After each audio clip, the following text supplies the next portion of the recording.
No, India, that is Bharat. It is there in the constitution. क्या India बनेगा भारत? क्यों छिड़ी भारत नाम पर इतनी बड़ी राजनीतिक महाभारत? और क्या देश को दो टुकड़े में तोड़ देगा ये विवाद? दोस्तों, हर इंसान की सबसे बड़ी पहचान उसका नाम होता है। हमें कितना गुस्सा आता है जब कोई हमारा नाम बदलकर अलग अलग नामों से बुलाए। लेकिन ये तो हुई इंसान की बात, मगर जरा सोचिए जब एक देश का नाम बदलकर उससे उसकी पहचान ही छीन ली जाए, उसके हजारों साल पुराने इतिहास को मिटाने की कोशिश की जाए, उसे ऐसा नाम दे दिया जाए जिससे उसकी असली पहचान ही छिप जाए, और सबसे बड़ी बात, उस देश के आजाद होने के 75 साल बाद भी सत्ता की कुर्सियों पर बैठे नेताओं को कोई फर्क ना पड़े। लेकिन जब किसी तरह से 75 साल बाद देश को उसकी पहचान दिलाने का मुद्दा उठता है तो उसे भी राजनीतिक मुद्दा बना दिया गया, या फिर यूं कहें कि अभी तक तो हमारे देश में सिर्फ शहरों, सड़कों, रेलवे स्टेशनों वगैरह का नाम बदला जा रहा था।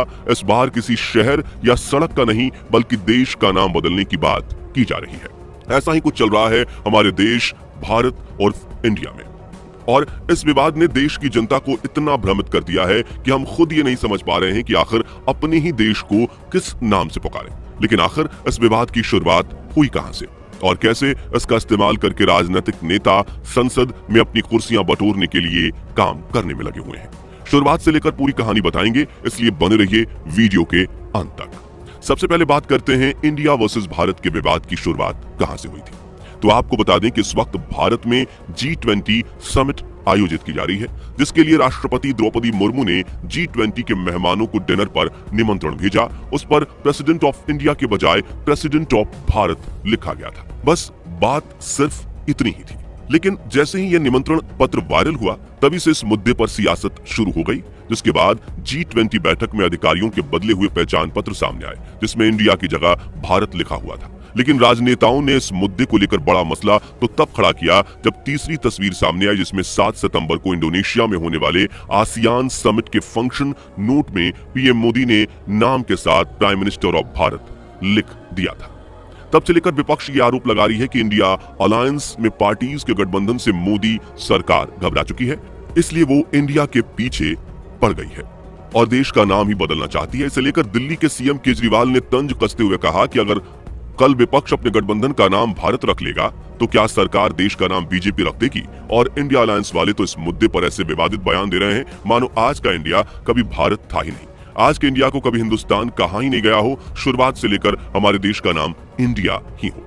दूसरी ओर बीजेपी के कुछ नेता भारत के पीछे जुड़े इतिहास की भी बात कर रहे हैं। ऐसे में हर तरफ इंडिया वर्सेस पाकिस्तान से ज्यादा इंडिया वर्सेस भारत के मुद्दे की चर्चा होने लगी है। कुछ लोगों का तो ये तक कहना है कि नेताओं की ये हरकतें भारत की जनता के दो टुकड़े कर देंगी और इससे भारत की एकता पर भी बड़ा प्रभाव पड़ेगा। लेकिन कुछ देर के लिए हम इन राजनीतिक विवादों से परे होकर भारत नाम के इतिहास पर एक नजर डालते हैं। दोस्तों, भारत का इतिहास हजारों साल पुराना है और अलग अलग समय काल में हमारे देश को अलग अलग नामों से पुकारा जाता रहा है, जिनमें भारत, भारतवर्ष, इंडिका, इंडिया, मेहुलुआ, आर्यव्रत, हिंद, अल हिंद और हिंदुस्तान जैसे नाम काफी प्रचलित रहे हैं। लेकिन इनमें से इंडिया, इंडिका, अल हिंद और हिंदुस्तान जैसे नाम भारत के वासियों ने नहीं बल्कि विदेशियों ने भारत को दिए हैं। मगर अगर हम और आप हमारे उच्च इतिहास को देखें तो वैदिक काल से ही हमारे देश को भारत का नाम दिया जाता है। भारत नाम को लेकर हमारा इतिहास सबसे पहले ये बात रखता है कि भारत नाम राजा दुष्यंत और शकुंतला के बेटे भारत के नाम पर पड़ा है। इसे लेकर दूसरा विचार यह है कि भारत शब्द वैदिक काल की जनजाति भारत से आया है, और तीसरा विचार विष्णु पुराण, अग्नि पुराण और स्कंद पुराण से जुड़ा हुआ है, जिसमें इस बात का वर्णन किया गया है कि भारत नाम राजा दुष्यंत के बेटे भरत के नाम पर पड़ा है। दोस्तों, आपने अक्सर किसी भी हवन पूजन के दौरान पुरोहित को श्लोक बोलते हुए जरूर सुना होगा, जम्बूद्वीपे भारत खंडे आर्यावर्त देशांतर्गते। पौराणिक काल में इस श्लोक के जरिए अपनी लोकेशन के बारे में ईश्वर को बताया जाता था।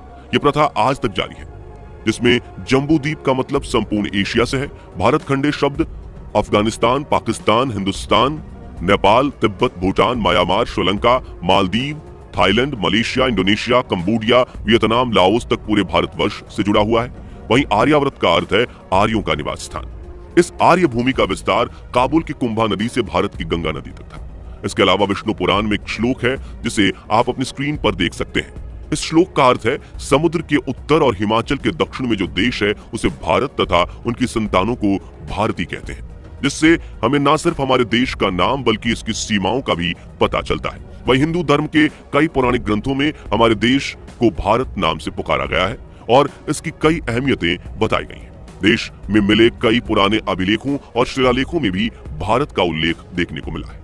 यानी हम ये कहें कि भारत शब्द हमारे विशाल और महान संस्कृति और इतिहास की पहचान है तो गलत नहीं होगा। साथियों, अब सवाल आता है कि भारत को इतने सारे विदेशी नाम कैसे मिले? तो जब मध्य युग में तुर्क और ईरानी लोग सिंधु घाटी से भारत में प्रवेश कर रहे थे, तब वो 100 अक्षर का उच्चारण ह करते थे और इस तरह सिंधु का हिंदू हो गया। इसी हिंदू शब्द की सतह से समय के साथ हमारे देश को हिंदुस्तान नाम दे दिया गया और देशवासियों ने इसे अपना भी लिया। फिर जब अंग्रेज भारत आए तो उन्होंने सिंधु घाटी को इंडस वैली कहा और हिंदुस्तान नाम उन्हें काफी बड़ा और मुश्किल लग रहा था, तो इंडस ने उन्होंने भारत का नाम इंडिया कर दिया। लेकिन उस वक्त उनका हमारे देश पर कब्जा था तो हम कुछ नहीं कर सकते थे और इतिहास में हमने और भी कई ऐसी घटनाएं देखी हैं जिसमें किसी भी देश पर कब्जा करने के बाद सबसे पहले उसकी पहचान छीन ली जाती है ताकि उसका इतिहास मिट जाए।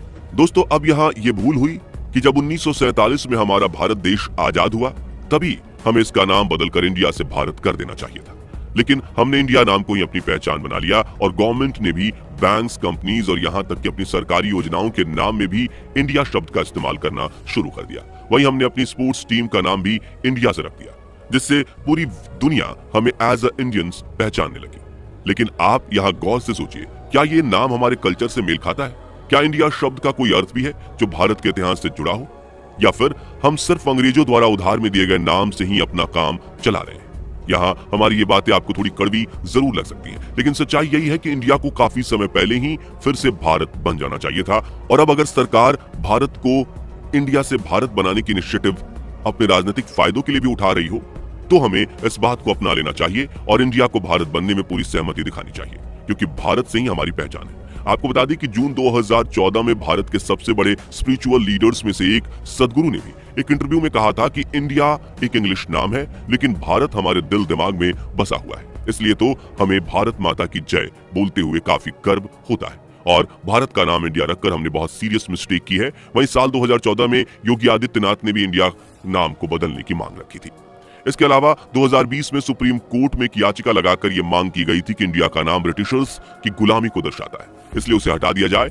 इस याचिका में भारतीय संविधान के आर्टिकल 1 में सुधार की मांग की गई थी, जिसमें लिखा गया था कि इंडिया जो कि भारत है राज्यों का एक संघ होगा। खैर, इस मुद्दे को लेकर इस वक्त बड़ी खबर ये आ रही है कि 18 से 22 सितंबर तक बुलाए गए विशेष सत्र में केंद्र सरकार संविधान संशोधन कर हमारे देश का नाम इंडिया से बदलकर भारत कर सकती है और इसी पार्लियामेंट डिबेट सेशन को लेकर सरकार और विपक्ष के बीच कोल्ड वॉर छिड़ गई है, जो कि एक तरह से हमारे देश को ही दो हिस्सों में बांटने का काम कर रही है, क्योंकि ये बात लाजमी है कि जब दो शक्तिशाली राजनीतिक पार्टीज किसी मुद्दे पर दो अलग अलग मंतव्य रखती हैं तो उनके पीछे उनकी फॉलोअर जनता भी दो हिस्सों में बढ़ जाती है और ऐसा मुद्दा पूरे देश में बहस का कारण बनता है। अब यहाँ हम तो यही कहना चाहेंगे कि अगर इंडिया का नाम बदलकर भारत किया जा रहा हो तो राजनीतिक बातों को नेताओं के झोले में ही फेंक कर हमें इस निर्णय से खुश होना चाहिए, और अगर नहीं किया जा रहा है तो बस फिर चुप बैठकर इन नेताओं की बहस देखनी चाहिए, ना कि बीच में आकर एक दूसरे से लड़ना चाहिए। साथियों, अगर हम थोड़ा गहराई में सोचें तो दोनों पक्ष के लोगों की बातों में दम है, क्योंकि एक तरफ वो लोग हैं जो इंडिया नाम को गुलामी का प्रतीक मानते हैं, इसे बदलने की वकालत कर रहे हैं, वहीं दूसरी तरफ ऐसे लोग हैं जो ये चाहते हैं कि देश अपने दोनों ही ऑफिशियल नामों भारत और इंडिया से जाना जाए, क्योंकि दुनिया के दूसरे देशों में भारत की जो अतुलनीय ब्रांड वैल्यू है वो इंडिया के नाम से ही है और ये वैल्यू सदियों में जाकर बनी है। ऐसे में साथियों, इस मामले में कौन सही है कौन गलत, ये कह पाना थोड़ा मुश्किल है। तो दोस्तों, ये तो थी केवल हमारी विचारधारा, लेकिन इस इंडिया वर्सेस भारत से आप हमारे देश के लिए किस नाम को चुनना चाहेंगे और क्यों? इस बारे में अपनी महत्वपूर्ण राय हमें बताइए, और वीडियो अच्छी लगी हो तो जानकारी आपने पसंद की हो तो वीडियो को लाइक और शेयर जरूर कर दीजिएगा। साथ ही राजनीतिक से जुड़े ऐसे ही निष्पक्ष वीडियो देखते रहने के लिए हमारे चैनल को सब्सक्राइब करके नोटिफिकेशन बेल जरूर प्रेस कर दीजिए और हमारे फेसबुक पेज को लाइक एंड फॉलो करना मत भूलिएगा।